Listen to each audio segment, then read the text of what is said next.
തിരുവാതുക്കലിൽ വ്യവസായിയായ വിജയകുമാറിനെയും ഭാര്യ മീരയെയും അതിക്രൂരമായി കൊലപ്പെടുത്തിയ കേസിൽ പ്രതിയെ പോലീസ് പിടികൂടി.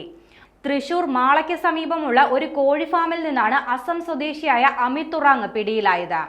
ഗാന്ധിനഗർ പോലീസ് മാള പോലീസിന്റെ സഹായത്തോടെ പുലർച്ചെയാണ് പ്രതിയെ പിടികൂടിയത്. അസം സ്വദേശികൾ കൂട്ടത്തോടെ താമസിക്കുന്ന സ്ഥലത്തു നിന്നാണ് പ്രതിയെ പിടികൂടിയതെന്ന് പോലീസ് അറിയിച്ചു. മുൻവൈരാഗ്യമാണ് കൊലയ്ക്ക് പിന്നിലെന്ന നിഗമനത്തിലാണ് ഇപ്പോൾ പോലീസ്.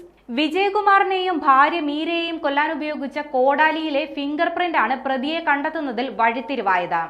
കോടാലിയിലെ ഫിംഗർ പ്രിന്റ് അമിത്തിന്റെ തന്നെയാണെന്ന് തെളിഞ്ഞിട്ടുണ്ട്. അമിത് മോഷണ കേസിൽ അറസ്റ്റിലായപ്പോൾ ശേഖരിച്ച ഫിംഗർ പ്രിന്റും കോടാലിയിലെ ഫിംഗർ പ്രിന്റും മാച്ച് ചെയ്തു. വീടിന്റെ കതകിലും വീടിനുള്ളിലുമടക്കം വിവിധ സ്ഥലങ്ങളിൽ ഫിംഗർ പ്രിന്റ് പതിഞ്ഞിട്ടുണ്ട്. വിരലടയാള വിദഗ്ധരുടെ വിശദമായ പരിശോധനയിലാണ് ഇത് സ്ഥിരീകരിച്ചത്. കൊലപാതകം നടത്താൻ അമിത് ദിവസങ്ങളോളം ആസൂത്രണം നടത്തിയെന്നാണ് പോലീസിന്റെ കണ്ടെത്തൽ.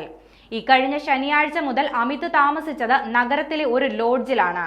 ഇതിനിടയിൽ പലതവണ വിജയകുമാറിന്റെ വീടിന്റെ പരിസരത്തെത്തി കാര്യങ്ങൾ നിരീക്ഷിക്കുകയും ചെയ്തു. തിങ്കളാഴ്ച രാവിലെ ലോഡ്ജിൽ നിന്നും റൂം വെക്കേറ്റ് ചെയ്തു. വൈകുന്നേരം കോട്ടയം റെയിൽവേ സ്റ്റേഷനിലെത്തി പ്ലാറ്റ്ഫോം ടിക്കറ്റ് എടുത്ത് അകത്ത് കയറി. രാത്രിയോടെയാണ് കൊലപാതകം നടത്താൻ പോയത്. ലോഡ്ജിൽ നിന്ന് അമിത് പുറത്തേക്ക് വരുന്നതും റെയിൽവേ സ്റ്റേഷനിൽ പോകുന്നതിന്റെയും CCTV ദൃശ്യങ്ങൾ പോലീസിന് ലഭിച്ചിട്ടുണ്ട്. അതിക്രൂരമായാണ് പ്രതി ഇരട്ടക്കൊലപാതകം നടത്തിയത്.